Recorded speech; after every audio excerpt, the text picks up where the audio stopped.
औज़ुबिल्लाहि बिस्मिल्लाहिर्रहमानिर्रहीम। मैं हूं मुस्तफ़ा हबीब सिद्दीकी अपने यूट्यूब चैनल के साथ। हम ट्रांसजेंडर एक्ट पे बात कर रहे हैं। गुज़िश्ता दिनों मैंने कुछ इंटरव्यूज भी किए हैं और उसके पहले भी कुछ चीज़ें लेकर आया हूँ। लेकिन चूंकि ये एक ऐसा मौजू है जिस पे मेरा ख्याल है कि बहुत ज़्यादा बहस की ज़रूरत है, क्योंकि हमारे माशरे में इसको ज़बरदस्ती एक जगह दी जा रही है और उसके नतीजे में क्या कुछ हो रहा है ये समझने की ज़रूरत है। मैंने कोशिश की कि मगरिब में मगरिब की दुनिया में जो कि इसके बहुत बड़े हामी हैं, उनके यहाँ क्या कुछ हुआ है वो आपके सामने लेकर आऊँ। छोटी-छोटी स्टोरीज आपके सामने लेकर आऊँगा। अभी मैं आपके सामने एक नौजवान एक शख्स की कहानी सुनाता हूँ आपको। मौजूद पेटर बेंजामिन की तस्वीर है। पेटर बेंजामिन इस वक्त 17 साल का है। ये तस्वीर उस वक्त की है और इसके अलावा 3 तस्वीर आप देख रहे हैं। पेटर बेंजामिन जो है वो अपनी कहानी सुनाता है। ये डेली मेल में कहानी शाया हुई है 2019 में। उसकी पूरी स्टोरी है, उसका इंटरव्यू है। आप उसको फॉक्स न्यूज़ पे भी सुन सकते हैं। पेटर बेंजामिन से पेटर विक्टोरिया होता है। पेटर विक्टोरिया बनता है, लेकिन उसके बाद उसके अंदर एक पछतावा होता है। वो पछताता है कि क्या कर लिया उसने, और उस पछतावे से लेके वापस पेटर बेंजामिन बनने तक का सफर जो है उसका किस कदर तल्ख है, किस कदर दर्दनाक है, अफसोसनाक है, यानी उसके अंदर कितनी तकलीफ से गुजरा है, इसको समझना हम सबके लिए बहुत जरूरी है। क्योंकि ये बात जो लोग इसके दलाइल दे रहे हैं उनको समझना, उनको पता चलेगा कि ये है हकीकत है क्या। अल्लाह ताला ने आपको जो एक समझ दी, अल्लाह ताला ने जो आपको एक कुछ बनाया है, जो सेल्फ परसीव्ड की बात हम जब करते हैं तो क्या मामला होता है। पेटर बेंजामिन कहता है कि मैं फौज में था और बहुत अच्छी जिंदगी गुजार रहा था। 17 साल की उम्र तक उसमें रहा। उसके बाद उसकी शादी हो जाती है। वो बरतानिया के शहर में रहता है। वो जब बड़ा यानी उसकी शादी हो जाती है, उसके 2 से 3 बच्चे होते हैं। वो बहुत अच्छी जिंदगी गुजार रहा होता है। इस दौरान पेटर बेंजामिन जो होता है वो उसकी बीवी का इंतकाल हो जाता है। उसकी बीवी की वफ़ात के बाद पेटर बेंजामिन सदमे का शिकार होता है और वो बेइंतहा अफसुर्दा रहने लगता है। और वो जो कैफियत है, सदमे की कैफियत है, वो उसके दिमाग पे उसके असरात डालती है। और वो बीवी की मोहब्बत में इस कदर अट्रैक्ट हो चुका होता है, बीवी की मोहब्बत में इस कदर वो बीवी से जुदाई बर्दाश्त नहीं कर पा रहा होता है कि वो उसके वार्डरोब खोलता है, उसकी चीज़ें देखता है, उसके कपड़े देखता है और फिर वो उसकी तरफ राग़िब होता है, उसके कपड़ों की तरफ राग़िब होता है। और फिर वो एक वक्त आता है कि वो औरतों के कपड़े पहनने लगता है। ये उसकी दिमागी सूरत-हाल थी, वो दिमागी सूरत-हाल थी और वो एक गम का शिकार हो जाता है। फिर वो शराब नोशी की कसरत हो जाती है उसकी। पेटर बेंजामिन खुद अपनी कहानी सुनाता है। वो कहता है कि मैं जब ये सफ़र गुजार रहा था तो किस कदर मुश्किल में था और मैं दिमागी तौर पर बहुत माजूर हो चुका था। बस मुझे कुछ समझ में नहीं आता था और बस मैं गमगीन रहा करता था। और उसके बाद फिर वो होता है कि वो जाता है NHS नेशनल हेल्थ, वो है वहाँ की इदारा है, जो सेहत का इदारा है बरतानिया का।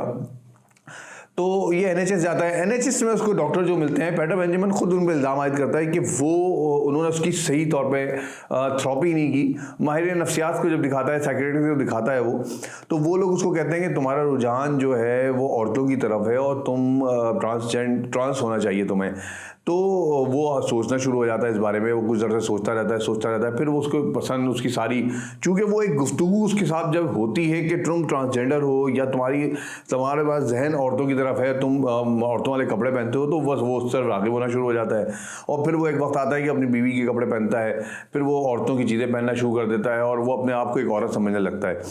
बरतानिया कानून के मुताबिक उसको 2 साल साबित करना होता है कि मैं औरत हूँ और उसके बाद उसका उस प्रोसेस से गुजरना होता है जिसके बाद वो औरत बनता है। तो उस कानून को उसके सामने रखते हुए वो 2 साल अपने आप को औरत बना के समझ के जीता रहा। औरतों की तरह सारे काम करता रहा। वो कपड़े भी औरतों के पहनने लगा। औरतों की तरह सारे जो भी एक्टिविटीज़ हैं औरतों की वो करता रहा। और उसके बाद उसका एक ऑपरेशन होता है और ऑपरेशन के सूरत में जब वो वहाँ से गुजरता है ऑपरेशन से, तो उस ऑपरेशन से गुजरने के बाद वो औरतों की तरह यानी कि एक औरत बन जाता है और वो पेटर बेंजामिन से पेटर विक्टोरिया हो जाता है। ये उसका एक पीरियड है, ये पेटर का एक फेज़ है। वो ट्रांसजेंडर की तरफ जाता है और यानी ट्रांस करता है। वो ट्रांसफ़र होता है, मर्द से औरत की तरफ ट्रांसफ़र हो जाता है वो, और वो एक औरत के तौर पे जिंदगी रहने लगता है। पेटर बेंजामिन अपनी स्टोरी खुद सुनाता है। वो कहता है कि जब जिस वक्त मेरा ऑपरेशन हुआ है और मैं कैस्ट्रेशन के उससे पीरियड से गुजरा हूँ और उसके बाद जब मैं वापस से आया हूँ तो उसके किन घंटों के अंदर ही मुझे इस बात का एहसास हो गया था कि मैंने गलत फैसला कर लिया। मैं एक मर्द हूँ, मुकम्मल मर्द हूँ और मैंने ये क्या कर लिया। लेकिन अब वो फैसला कर चुका था। वो आता है घर में, अब वो अपने बारे में बताता है कि मैं हर वो काम करने लगता हूँ, मतलब मेरा दिमाग मेरे जिस्म, जो अब जिस्म है मेरा, उसका साथ नहीं दे रहा होता है। मैं ऑफिस जा रहा हूँ तो उसी तरह जा रहा हूँ, मैं जिम जाने लगता हूँ, मैं स्विमिंग पूल कर रहा हूँ, स्विमिंग पे जाता हूँ, मैं घर के जो वो काम है, सख्त काम है, वो करने की कोशिश करता हूँ, तो मेरा दिमाग मेरा जिस्म का साथ नहीं दे रहा है। पैटर ये बात कहता है। पैटर फिर कहता है कि मैं जब आगे बढ़ता हूँ और उसके बाद जब देखता हूँ तो उसके ख़ानदान वाले, उसके दोस्त अहबाब, जब उसकी इस सूरत में इसको देखते हैं कि वो एक मर्द से, पैटर बेंजामिन से पैटर विक्टोरिया बन चुका है, तो उनके अंदर फासला आ जाता है। और यही बात मैं यहाँ बताना चाह रहा हूँ कि पैटर बेंजामिन कहता है कि वो उस तरह मुझसे नहीं मिलते मेरे दोस्त जो एक गर्लफ्रेंड से मिलते थे अपने, और मैं बड़ा महसूस करने लगता हूँ उस बात को कि यार मैं भी तो औरत हो चुका हूँ, लेकिन वो उससे इस तरह नहीं मिलते थे। वो फितरी मामला था और फितरत के ख़िलाफ़ गया था, और उनका फितरी अटैचमेंट थी जो फितरत के ख़िलाफ़ नहीं अटैचमेंट हो सकती थी। ये है वो जो एक पूरी थ्योरी है इसकी। पैटर बेंजामिन, अब जो पैटर विक्टोरिया हो चुका है, वो अपनी कहानी सुनाता है, आगे बढ़ता है। वो कहता है कि मैं फिर लंच के लिए जाना चाहता हूँ, मैं देखता हूँ कि मेरे दोस्त हैं या और अहबाब हैं, वो अपनी गर्लफ्रेंड को लंच पे लेके जाते हैं, लेकिन मुझे कोई नहीं लेके जाता। मैं सोचता हूँ यार मैं भी तो लड़की हो चुका हूँ, फिर मुझे क्यों नहीं लेके जाते, लेकिन मुझे कोई लेके नहीं जाता, कोई मेरे पास इस तरह बैठने को तैयार नहीं होता, जबकि मेरी शख्सियत में, मेरी अपीयरेंस में औरत का निखार आ चुका होता है, लेकिन मुझ पर कोई फ़र्क नहीं पड़ता। वो अपना वार्डरोब दिखाता है। वो कहता है कि वार्डरोब में मेरे पास रंग बिरंगे कपड़े हैं, वार्डरोब में मेरे पास विग्स हैं, रंग बिरंगी लिपस्टिक और जो मेकअप का सामान सब कुछ है, और वो अपना उस तरह निकलता है, लेकिन वो अट्रैक्शन वो पैदा नहीं कर पाता है जो एक कुदरती तौर पे अल्लाह ताला की तरफ से पैदा की हुई एक औरत जो पैदा करती है। 2 साल गुजरते हैं, 2 साल जाएंगे, 2015 का वाक़या है, और 2019 तक वो आता है। 2019 तक उसको अपने साथ जो मसाइल पैदा होते हैं, वो कहता है कि मुझे कहीं पे भी यानी कि जहाँ मैं जाता हूँ वो उस तरह का बिहेवियर नहीं मिलता है जिस तरह का एक मर्द होने के नाते मुझे मिल रहा था, और मैं खुद भी महसूस करने लगता हूँ। वो जाता है साइकियाट्रिस्ट के पास, उनसे कहता है, वो कहते हैं नहीं तुम गलत सोच रहे हो, तुम तो बहरहाल औरत हो, और अब तुम औरत बन के सोचो अपने बारे में। वो फिर औरत बन के सोचने लगता है, वो फिर वैसे ही गुजरने लगता है, लेकिन उसको औरत बन के नहीं सोचा जाता, वो अपने आप को मुकम्मल मर्द ही समझ रहा होता है। आखिर 2 साल का पीरियड जो कानून के मुताबिक उसको गुजारना होता है, फिर 2 साल बाद वो दोबारा जाता है। वो कहता है नहीं मैंने गलत फैसला किया था, और अब आप मुझे वो कर दें, दोबारा पैटर बेंजामिन बना दें।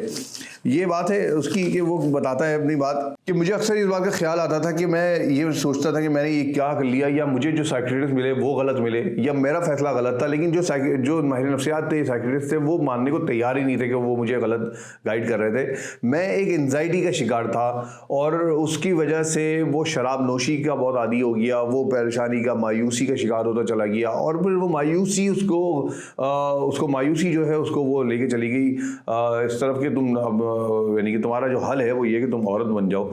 और वो उससे जब वो माहिर नफ्सियात के पास गया था, तो वहाँ उसको माहिर नफ्सियात को चाहिए था कि वो पैटर को समझाते कि तुम्हारी ये कैफियत जो है, ये तुम्हारी दिमागी हालत ख़राब हुई है, और इसकी वजह यह है तुम पे जो गम पैदा हुआ पड़ा तुम्हारी बीवी के वफात के बाद, उसने तुम पे इतना असरार डालेंगे, तुम आज अपने आप को महसूस करो, नहीं तो तुम नॉर्मल मर्द हो। लेकिन नहीं, NHS ने फौरी तौर पर कहा कि नहीं तुम तो औरत हो चुके हो। ये वहाँ का माशरे का एक इशू था, और उनकी ख्वाहिशात का मामला था, और उन्होंने उसको औरत के तौर पर ट्रांसफ़र कर दिया।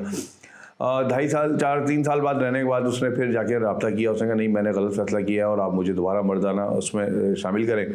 तो पैटर बताता है कि पहली बात तो कि वो कानून के मुताबिक उसको 2 साल उस तरह गुजारने थे, वो गुजारे उसने, और उसके बाद उसको कहा गया ठीक है अब तुम्हारा दोबारा ऑपरेशन करते हैं, और एक बहुत तकलीफदेह अमल से वो गुजरता है, और वो दोबारा से बनता है, एक औरत से मर्द की जानिब जाता है।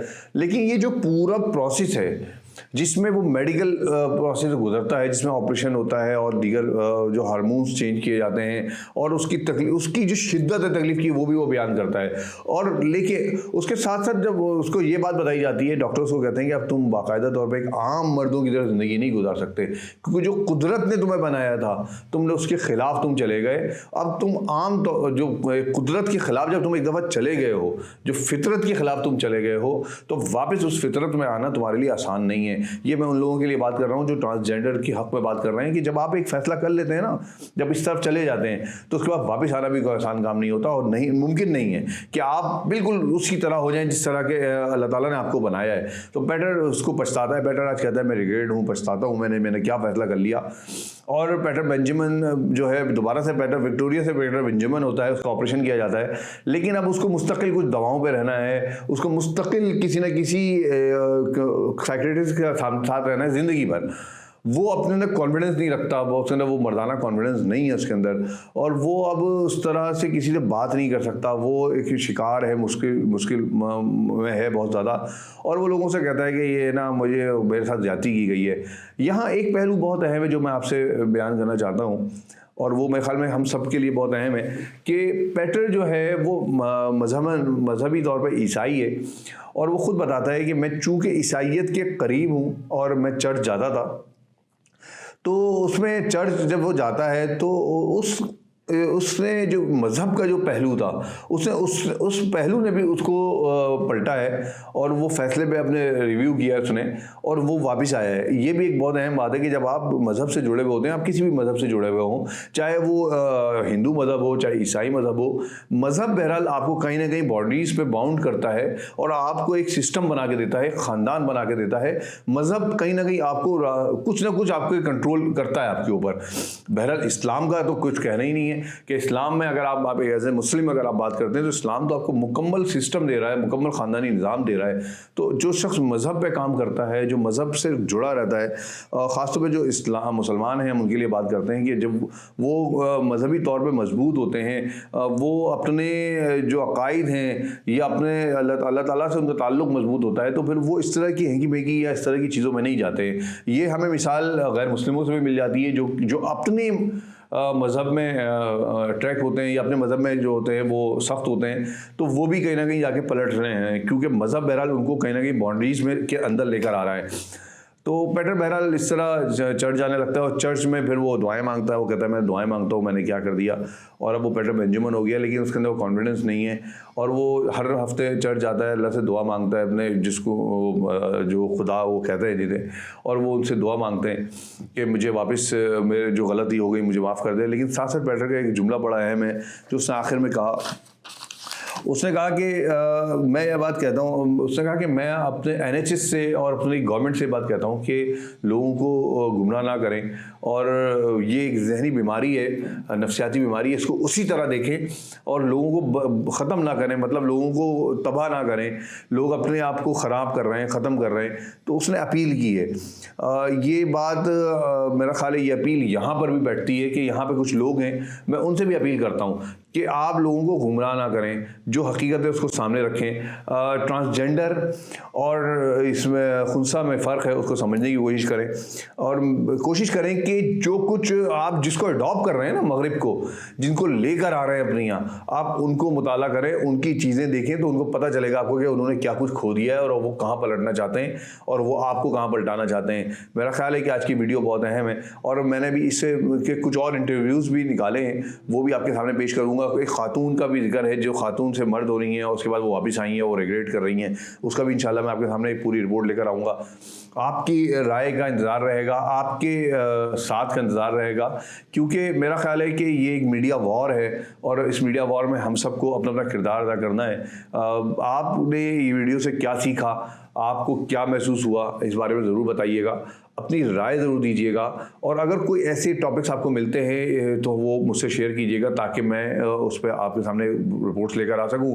उम्मीद है कि अल्लाह ताला हमारी इस मेहनत को कबूल करेगा, और जो हकीकत है, जो काम करने का मकसद है, वो काम को तस्लीम किया जाएगा। आपका बहुत शुक्रिया।